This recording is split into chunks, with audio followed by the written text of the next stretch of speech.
दिल्ली विधानसभा चुनाव जैसे जैसे नजदीक आ रहा है, वैसे ही वहां की सियासत में हलचल बढ़ गया है। हर गली कोचे में, हर चौराहे पर यह चर्चा हो रही है कि इस बार बाजी कौन मारेगा। वहीं आम आदमी पार्टी के नेता अरविंद केजरीवाल हैट्रिक लगाने के इरादे से मैदान में उतर गए हैं, लेकिन ठीक चुनाव से पहले उनके सामने एक नई चुनौती खड़ी हो गई है। दिल्ली शराब घोटाले से जुड़ा मामला फिर से सुर्खियों में है। मामला यह है कि गृह मंत्रालय ने प्रवर्तन निर्देशालय यानी कि ईडी को अरविंद केजरीवाल पर मनी लॉन्ड्रिंग के तहत मुकदमा चलाने की मंजूरी दे दी है। टाइम्स ऑफ इंडिया की रिपोर्ट के मुताबिक यह अनुमति मनी लॉन्ड्रिंग रोकथाम अधिनियम यानी कि पीएमएलए के तहत दी गई है।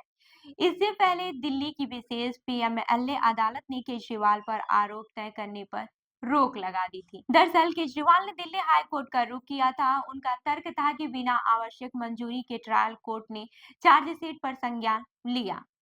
अब जब ईडी को गृह मंत्रालय से हरी झंडी मिल गई है, तो केजरीवाल के सामने एक नई कानूनी लड़ाई खड़ी हो गई है। वहीं दिल्ली शराब घोटाले में जिन 2021-22 की आबकारी नीति से जुड़ा है, आरोप है कि इस नीति का फायदा उठाने के लिए साउथ ग्रुप नामक एक समूह ने आप सरकार को रिश्वत दी। इस ग्रुप पर राष्ट्रीय राजधानी में शराब वितरण और बिक्री पर नियंत्रण रखने का आरोप है। वहीं सीबीआई ने पहले ही इस मामले में भ्रष्टाचार निवारण अधिनियम के तहत चार्जशीट दाखिल कर दी थी। अब ईडी ने भी अपनी जांच तेज कर दी है। इस पूरे मामले में सुप्रीम कोर्ट का 1 नंबर का आदेश अहम भूमिका निभा रहा है। कोर्ट ने कहा था कि पीएमएलए के तहत मुकदमा चलाने के लिए ईडी को समझ पदाधिकारी से विशेष मंजूरी लेनी होगी। इसके बाद से ही ईडी ने गृह मंत्रालय से संपर्क किया और अब उन्हें मंजूरी भी मिल गई है। वहीं केजरीवाल का कहना था कि सीबीआई की मंजूरी ईडी के लिए पर्याप्त नहीं हो सकती है।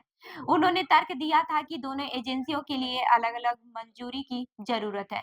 लेकिन अब जब ईडी को मंजूरी मिल चुकी है, तो चुनावी मौसम में यह मामला तूल पकड़ सकता है। वहीं दिल्ली में 5 फरवरी को मतदान होना है और नतीजे 8 फरवरी को आएंगे। ऐसे में केजरीवाल के खिलाफ यह कानूनी मामला विपक्ष को बड़ा हथियार दे सकता है। बीजेपी और कांग्रेस पहले ही इस मुद्दे पर आपको घेरने का मौका नहीं छोड़ रही है। चुनाव से ठीक पहले किसी मुख्यमंत्री के खिलाफ ईडी की कार्रवाई एक बड़ा राजनीतिक विवाद खड़ा कर सकती है। यह सवाल है कि क्या इस विवाद का असर चुनावी नतीजों पर पड़ेगा?